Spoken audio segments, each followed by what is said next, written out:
இறை இயேசுவில் ஆரோக்கிய அன்னையினுடைய அன்பு பக்தர்களே, யோவான் எழுதிய நற்செய்தி 14வது அதிகாரம் 21 இன்றைக்கு வாசிக்கப்பட்ட நற்செய்தியினுடைய முதல் வசனம். என் கட்டளைகளை ஏற்று கடைபிடிப்பவர் என் மீது அன்பு கொண்டுள்ளார். என் மீது அன்பு கொள்பவர் மீது தந்தையும் அன்பு கொள்வார். நானும் அவர் மீது அன்பு கொண்டு அவருக்கு என்னை வெளிப்படுத்துவேன்.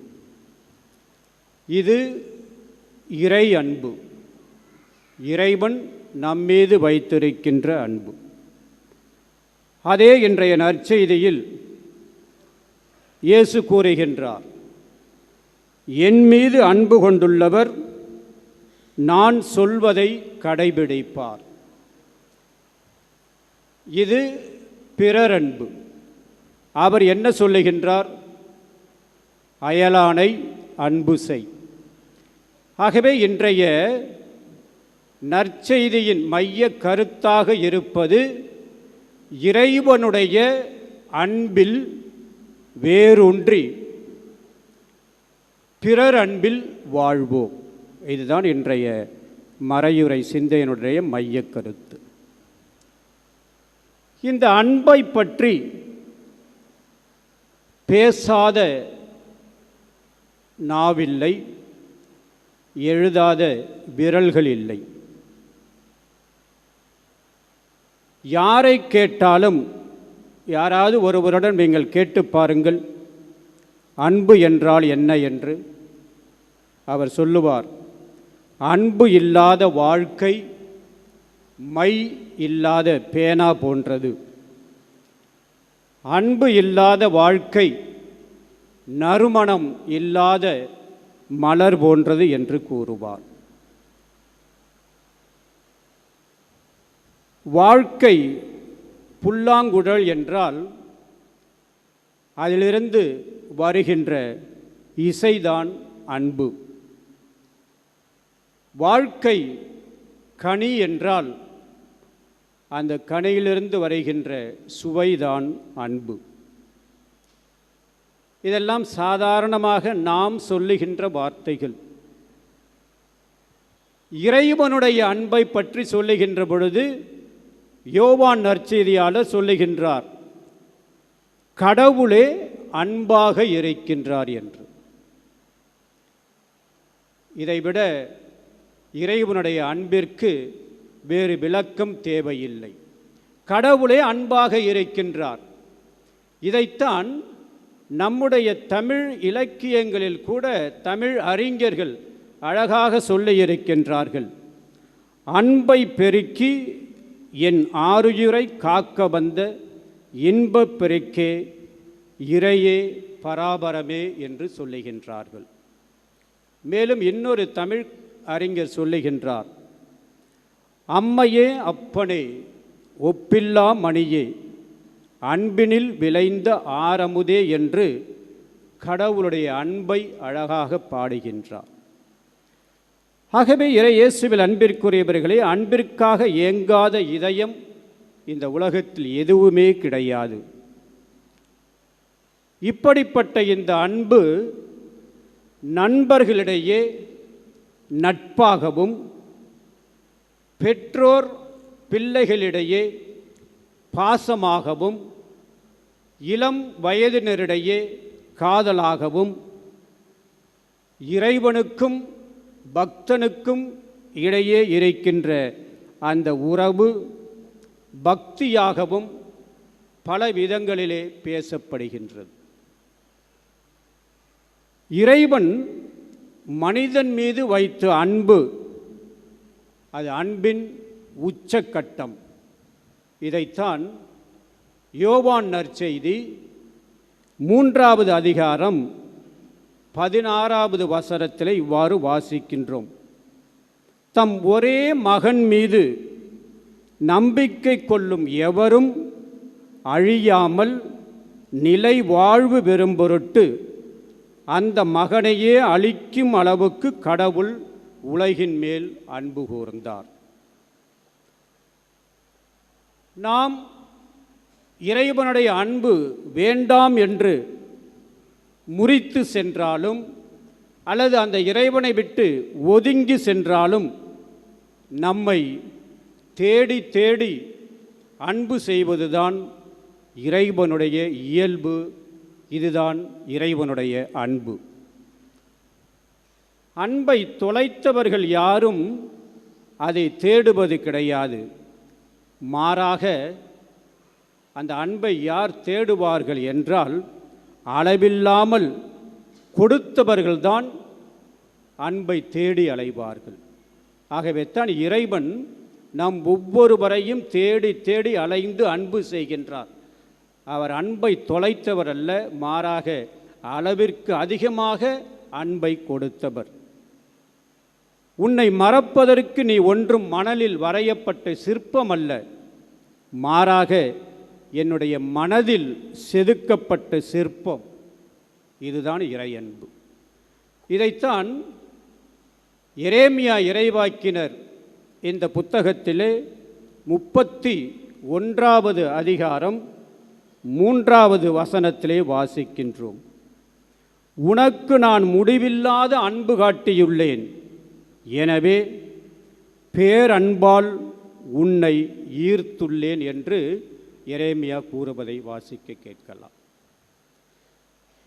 எவ்வளவுதான் மனதை காயப்படுத்தினாலும் நாம் நேசித்த ஓர் இதயம் மட்டும் என்றுமே நம்மால் வெறுக்கவோ மறக்கவோ முடியாது எனில் அதுதான் உண்மையான அன்பு.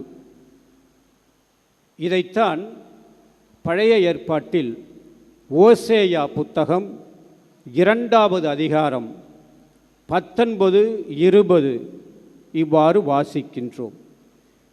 இஸ்ராயலே, முடிவில்லா காலத்திற்கு முன்னோடு நான் மன ஒப்பந்தம் செய்து கொள்வேன். நேர்மையிலும் நீதியிலும் பேரன்பிலும் உன்னோடு மன ஒப்பந்தம் செய்து கொள்வேன். மாறாத அன்போடு உன்னோடு மன ஒப்பந்தம் செய்து கொள்வேன் என்றிருக்கிறார் ஆண்டவர். ஆகவே இயேசு கிறிஸ்துவில் அன்பிற்குரியவர்களே, தேடி தேடி அன்பு செய்வது, தானே முன்வந்து உறவை புதுப்பிப்பது, இதுதான் இறைவனுடைய அன்பு. இந்த இறையன்பில் நாம் வேரூன்றி வாழ வேண்டும்.